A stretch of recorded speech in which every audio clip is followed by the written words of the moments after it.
کہتے جی اپنی بیوی کی ویڈیو بنا کے دیکھ سکتا ہوں؟ نہیں، سب کو دکھاؤ بنا کے، صرف خود دیکھنے کا کیا مزہ آیا؟ بیوی کی ویڈیو بنا کے سارے دوستوں کو دعوت دے کے بتاؤ، اور ایک ایک عضو اس کا بتاؤ کہ یہ ہے، یہ ہے، یہ ہے، یہ ہے۔ لعنت اللہ علی الظالمین، اللہ ایسے لوگوں میں لعنت کرے جو اپنی بیویوں کی عزت کا بھی خیال نہیں کرتے۔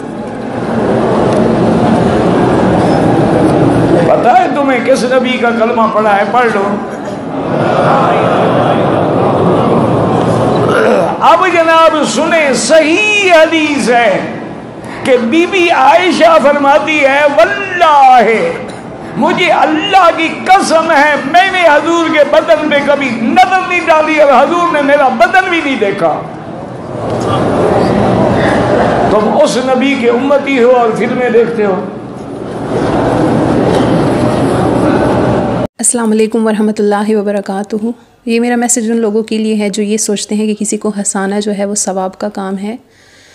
ان سے کہنا ہے کہ یہ کون سا ثواب ہے کہ کسی کا مذاق اڑا کے، کسی کو گالی دے کر دوسرے بندے کو ہنسایا جائے، کسی کی نقل کر کے اور کسی گورے کو کسی کالے پر ترجیح دے کر مذاق اڑانا اور یہ توقع رکھنا کہ ہم ثواب کا کام کر رہے ہیں، تو یقیناً آپ بہت بڑی غلطی پر ہیں، یقیناً آپ بہت بڑی گمراہی پر ہیں، اور آپ ایسے گناہ کر رہے ہیں جو آپ کے مرنے کے بعد بھی جاری رہیں گے۔